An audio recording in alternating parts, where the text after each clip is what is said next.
तो भाई कल से आपके सीजीएल मेंस के एग्जाम शुरू हैं, तो इस वीडियो में मैं आपको कुछ ऐसी बातें बताऊंगा और एक्चुअल में अब हर एक क्वेश्चन 3 मार्क्स का है और 1/3 की नेगेटिव मार्किंग है, तो अंधाधुंध तुक्केबाजी तो चलेगी नहीं। इस वीडियो को देखने के बाद आप यूट्यूब को बंद कर सकते हो, सोशल मीडिया से दूर हटके सो सकते हो, क्योंकि आपको एग्जाम हॉल में जाते समय 2-3 बात का ध्यान रखना है। एक तो दोस्त आप मास्क जरूर लेके जाइए, दूसरा कि बेल्ट वगैरह, ये कड़ा, अंगूठी, ये जो चेन पेन, इनको निकाल के जाइएगा, क्योंकि वहां पे वो उतरवा लेते हैं। कोई भी मेटालिक चीज ना पहन के जाएं, और एक कोविड का डिक्लेरेशन फॉर्म होता है उसको भी आप लेके जाएं, ठीक है। पानी की बोतल साथ में लेके जाएं, ये तो नॉर्मल सी बात है, आप एग्जाम दे दे के इतना तो सीख ही चुके हो। दूसरा कि इस साल जो एसएससी सीजीएल हो रहा है ये थोड़ा स्पेशल है, खास है। पता है क्यों? क्योंकि इस बार वैकेंसी 37,000 है।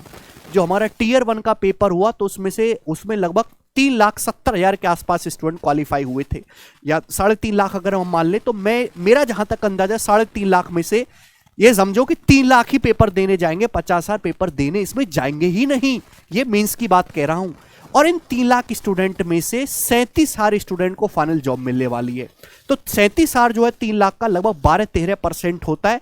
इतना सिलेक्शन रेट पहले कभी भी नहीं हुआ एसएससी की फील्ड में, ठीक दोस्त। लेकिन अब जब आपको इतनी सारी वैकेंसी है तो आपको पेपर में बेकाबू नहीं हो जाना है, अपने ऊपर थोड़ा सा कमांड रखनी है, पेशेंस अपना बनाए रखना है और अपना धैर्य नहीं खोना है। जैसे ही आप जाओगे, मॉर्निंग में 9 बजे से आपका एग्जाम शुरू होगा। सबसे पहले सेशन फर्स्ट जब आप खोलोगे तो सेक्शन फर्स्ट में 2 मॉड्यूल होंगे। सीधा ही मैथ्स का सवाल आपके सामने आएगा, 30 मिनट आपको मिलेंगे। मैथ के सवाल को देख के आपको बिल्कुल भी नहीं डरना है। मैंने कई बार देखा है कि पहला सवाल वो बड़ा कठिन बना देते हैं ज्यादातर, क्योंकि मैंने भी 1-2 बार पेपर दिए हैं, ठीक है ना। और उसके बाद दूसरा तीसरा क्वेश्चन आप जाओगे तो आपको इजी मिलने लगेगा। पेपर आपको 2 राउंड में सॉल्व करना है। पहले राउंड में 30 क्वेश्चन में से 20 क्वेश्चन वही होंगे जो ऑलरेडी पहले आए हुए हैं, आप उनको अच्छी तरीके से जानते हो, आपने उनको प्रैक्टिस शीट में भी सॉल्व किया, आपने उसको मॉक टेस्ट में भी सॉल्व किया है। जिन क्वेश्चंस को 20 सवाल ऐसे होंगे, या 20 से ज्यादा भी हो सकते हैं, 15 मिनट से कम टाइम में सॉल्व कर सकते हैं, तो सबसे पहले आप उनको सॉल्व करें। मैथ के क्वेश्चन सॉल्व हो गए, इसके बाद आपको दोबारा मैथ पे नहीं जाना, उसके बाद आप रीजनिंग में जाइए। रीजनिंग में भी आपको सेम प्रोसीजर लगाना है कि 30 क्वेश्चन में से 20 क्वेश्चन आपकी जानकारी में होंगे, उनको आप 15 मिनट में सॉल्व कर दीजिए। उसके बाद आप दोबारा मैथ पे आइए। अब आपने कुछ क्वेश्चन बुक मार्क कर दिए होंगे, कुछ क्वेश्चंस जो आपको आते जरूर हैं, या तो वो लेंदी है, या फिर वो थोड़े से कैलकुलेटिव हैं, या फिर आपको अटपटे से लग रहे हैं, इसलिए आपको उनको छोड़ा है। तो पहले आप उन क्वेश्चंस को अटेम्प्ट करिए। सेम आपको मैथ में करना है, रीजनिंग में करना है, और इस हिसाब से आप जो है 60 मिनट में अच्छे खासे क्वेश्चन अटेम्प्ट कर लेंगे। अंधाधुंध तुक्केबाजी आपको नहीं करनी है। तुक्का आपको तभी मारना है जब 30 क्वेश्चंस जैसे आपके पास हो, एक क्वेश्चन के 4 ऑप्शन है, तो 2 ऑप्शन अगर आप एलिमिनेट कर पा रहे हो और 2 क्वेश्चन में आपको डाउट है, तो आप एक क्वेश्चन में टिक मार्क कर सकते हो। ऐसा नहीं कि आपको एक ही ऑप्शन हटा पा रहे हो, 3 क्वेश्चन में आपको डाउट है तो आप तुक्काबाजी करने लगो, वो आपके लिए खतरनाक साबित हो सकता है। तो 50-50 का अगर आपके पास चांस है तो ही आप तुक्काबाजी करें। 1 घंटा ये कंप्लीट हो जाने के बाद आपका सेक्शन सेकंड ऑटोमेटिकली ओपन हो जाएगा। सेक्शन सेकंड में इंग्लिश और जनरल अवेयरनेस आपको 2 मॉड्यूल दिखाई देंगे। मेरी आपको सलाह यह है कि पहले आप जनरल अवेयरनेस को सॉल्व करें, क्योंकि जनरल अवेयरनेस के सवाल दूसरी बार देखने की जरूरत नहीं पड़नी है। 1 राउंड में आपको जनरल अवेयरनेस सॉल्व करना है, ठीक है ना। चाहे आप ऑप्शन एलिमिनेशन करें या कैसे भी करें, 1 राउंड में दोबारा उसको झांकना नहीं है। तो जनरल अवेयरनेस के जैसे 25 क्वेश्चन होंगे, अगर आपसे कम क्वेश्चन भी अटेम्प्ट हो रहे हैं, मतलब स्टैटिक जीके ऐसी आ गई जो आपको पता ही नहीं है, या फिर करंट अफेयर ऐसा आ गया बहुत हाई लेवल का जो आपने पढ़ा ही नहीं, तो उससे आपको घबराना नहीं है, क्योंकि जीके जीएस केवल आपके लिए कठिन नहीं है, वो सभी के लिए कठिन है। जीके में ऐसा भी हो सकता है कि आपसे केवल 25 में से 5 ही सवाल आते हो, और ऐसा भी हो सकता है कि जीके जीएस में से आप 25 में से 18 सवाल भी बना आओ। तो ये आपको उसके इस पॉइंट के ऊपर फ्लक्चुएट नहीं होना है। जैसा जीके जीएस में दुर्घटना आपके साथ होगी, वैसी ही आपके साथी के साथ होगी। तो 1 राउंड में 12-13 मिनट मैक्सिमम लेके आप जीके जीएस के 25 क्वेश्चन सॉल्व कर लो। इसके बाद बचा भाई हमारा इंग्लिश वाला सेक्शन। इंग्लिश में हमारे पास क्वेश्चन थोड़े से ज्यादा है, 35 और 45 क्वेश्चन है, उनका जो है मार्क्स भी सबसे ज्यादा इंग्लिश में ही, मतलब जो फाइनल डिसाइडिंग फैक्टर है अगर मैं सीधा सीधा कहूं तो इंग्लिश ही है। इंग्लिश में भी मेरे दोस्तों जो कॉम्प्रिहेंशन वाला पार्ट होता है, जो रीडिंग वाला पार्ट होता है, ठीक है, जिसमें टाइम लगता है क्वेश्चंस को पढ़ने में, अरेंज करने में, वो पहले ना करें। पहले one word substitution, idiom, phrases, antonym, synonym, ये जो छोटी छोटी चीजें हैं ना, जो देखना है, टिक करना और आगे बढ़ जाना है, पहले इनको सॉल्व करें। साथ साथ ऑप्शन को भी देखते रहा करो।